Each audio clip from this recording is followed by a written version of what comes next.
What's up, comic and pop culture fans? Today we're going over the John Stewart Green Lantern, so let's pop right in.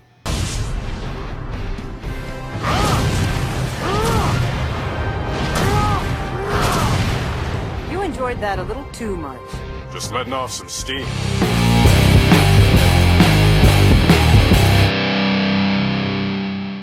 Don't forget to hit that like and subscribe button. I got a lot more statue reviews, guest interviews, movie reviews coming up that I'm really excited about.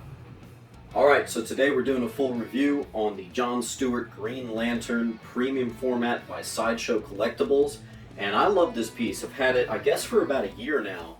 And I think it goes really well with my collection. First up, a couple facts about Earth's third Green Lantern here. This is John Stewart. He is an architect. In the pages of Green Lantern 87 back in 1971, I believe, Guy Gardner, the second Green Lantern, gets hit by a bus, and there always needs to be a replacement Green Lantern.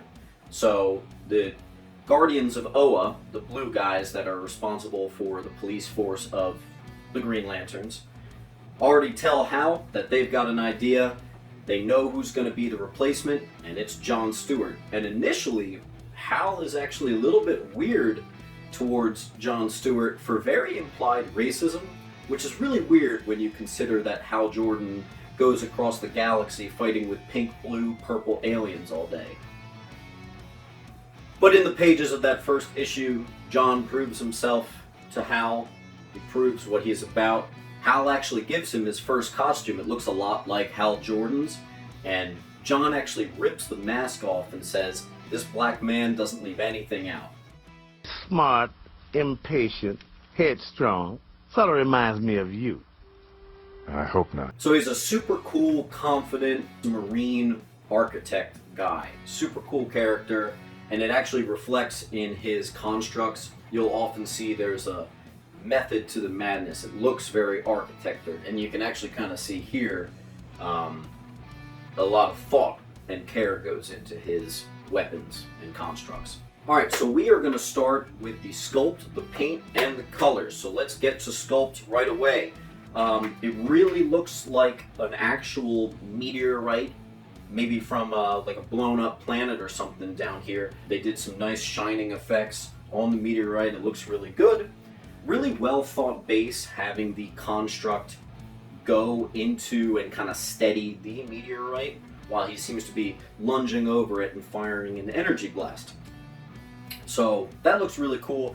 His anatomy looks actually like pretty awesome. I'm really glad they put details into the bottom of his feet. You know, the back of his boots look really good. You go up and his legs look great. It's all a nice even black costume. This one actually has minimal bits of green on the costume, and it is worth noting this is a different green than the Hal Jordan Green Lantern premium format. Some people think that's a minus. I think it's okay. I kind of like how they have different methods to green it. We can both like the color green. My take on the ring is unique. I'll be the judge of that. Hal Jordan premium format looks like a very almost turquoisey green. This one's a very opaque, like lime green, which I think is cool. The actual suit is a much darker green than is on Hal's suit. Hal's suit is a lot more shiny. So I think the sculpt of his construct is really impressive. The way it zigzags around his body here, it goes up to his hand holding the ring. You can clearly tell that he's creating the construct as we speak. There's a little burst of energy here coming from the ring. I think that looks really cool. And they made sure to add some green lighting effect on the hand, so it looks like he's shooting that energy out right now. I like how it wraps around his back and goes over like this. Like I said, he's an architect. He knows what he's doing, and it looks really well thought out. Kind of like how John Stewart really would think about his construct. The sculpt on the energy burst up top here is really good. I did have breakage, so this is the second one they actually sent me for free. We'll get to that in design. Like I said, the anatomy looks really good, but one thing I'm really impressed with is the face sculpt. Now I'm showing the exclusive head sculpt, and I'm too lazy to go get the collector's edition face sculpt out of the box. It looks good, but the thing is, the exclusive looks so much better, I will never be displaying it with the collector's edition head. He looks great with the gritted teeth, and it goes with this pose a lot better than a stagnant face. No overpainting on mine. The logo in the middle of the chest looks really good. I really like his hair. I think they did a really good job with it, and it has a really good texture to it. I think they did a good job. They made sure they put those extra details in there. We appreciate it for it. With the colors, it's interesting to note his construct is a much lighter green than his suit. I actually think that that was really smart. Otherwise, they would have blended together. I kind of wish they did that with the Poison Ivy premium format. Her feet, she's being held up by some tendrils that are the same color pretty much as her legs, and it looks really stupid. So I'm really glad they didn't do anything like that here. His skin tones look great. Remember, it's really just his head that we see. This one hand is completely covered by the construct. The other hand has a lot of green paint that is looking like a glow effect over it. I think the sculpt for this one is an actual 10 out of 10, believe it or not.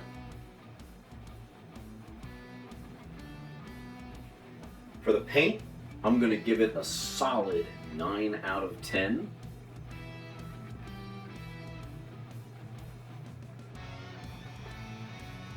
Then for the colors, we're going to go clean 9 out of 10.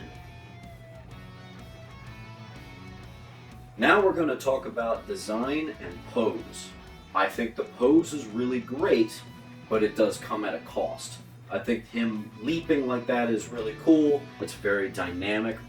This is one of the pieces that got me into the more dynamic statues, the ones that are more action-packed. So I'm thankful for it. I think they did a really good job. The problem with this pose is he really only looks good from a couple angles. You really want to have him right, like, essentially right there. Anywhere from like here to there, here to there. There's a lot of just, you're not seeing his face at all from anywhere from here. So that's a little bit of a miss, but obviously they knew what they were doing. Additionally, you have to display him up high. He is arched down. He has a much shorter statue than the other 1/4 scales, especially if you put him next to Hal Jordan's premium format. He's a lot shorter. You should know.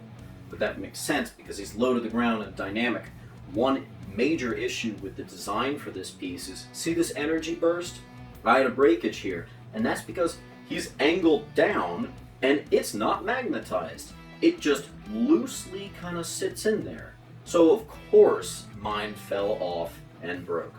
So I got the new energy burst, and I believe that I actually super glued it in with a tiny little bead of super glue, just because it's angled down and not magnetized. It makes no sense. So my issues with the design and pose is that I think he's a little bit awkwardly too short. I think he's angled down, so you have to, it limits your display ability. He really only looks good from a couple angles. So we are going to give the pose a 7 out of 10 and a design of 7 out of 10 as well. But don't worry, it gains back all its points here with coolness and likability. Is this Jon Stewart? Yeah, I can tell. And this is another reason why I like the exclusive edition head a lot better, is because I get more of a Jon Stewart vibe. He is a little bit tempered, he is a little bit hot-headed, and I feel like this shows that a little bit better. I think he's leaping into action like he does like to do. And I think it actually matches his character really well, so I'm glad they went for this direction for this character. For coolness, when you walk into the room, you have to tell yourself, is this cool? Is your eye drawn to this one? And maybe, I've got a lot of cool statues, in my space, so is this the one that sticks out to you first? Probably not, but it is a really cool pose, and like I said, the pose, while it has its faults, I have it displayed in a good spot and high up, so it does look good. It looks eye-grabbing, and it does draw your eye to it. So I think it's really cool. I think the construct is really cool.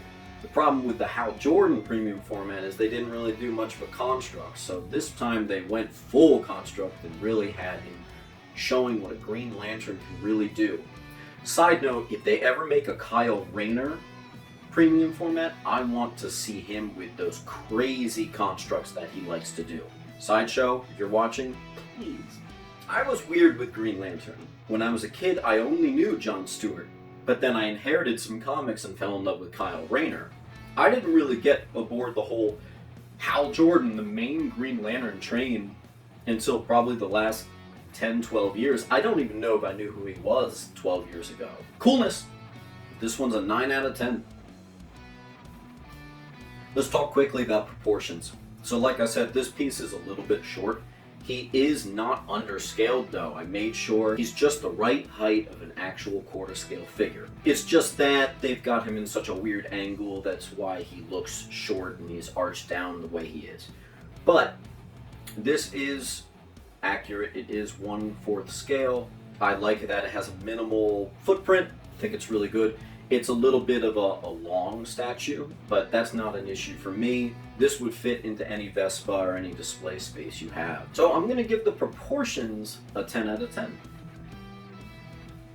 Alright, we got to touch on this base here. So the base, I kind of alluded to it before. It's got the construct holding it together. I really like the idea of the stabilized meteorite. I think it looks really cool. It really looks like a meteorite. I did see the prototype. I liked that the prototype had a lot more shine. Looked like an alien metal meteorite. Mine looks a little bit more dulled. Wish I could add the shine, but since I am a painter myself, maybe I'll touch it up. I don't know. But I think this base is pretty cool, so I'm gonna give it a clean 9 out of 10. Let's talk about price.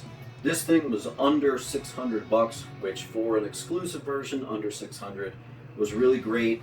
I think I bought it with some Sideshow points too, so I actually spent like 200 bucks on this guy, and man, I'm glad that I did. Best 200 bucks I ever spent. And I'll definitely make my money back in the aftermarket. So, guys, this is what they cost right now. $600 is what premium format quarter scale pieces cost from Sideshow. If you go a custom route, you end up spending anywhere from $700 all the way to $1,200, maybe even like $2,000. So for a nice quarter scale piece, $600 is very fair. $500 would have been maybe better, but I'm gonna give the price a 10 out of 10. Alright guys, thanks for sticking around for my review of my second favorite Green Lantern. It goes Kyle Rayner, John Stewart, Hal Jordan, Guy Gardner, Simon Baz? No. Kilowog, yeah. I actually just got a potential 9.8 of Kilowog's first appearance. I will be submitting that into CGC, so stay tuned. But we're going to give him his final score of...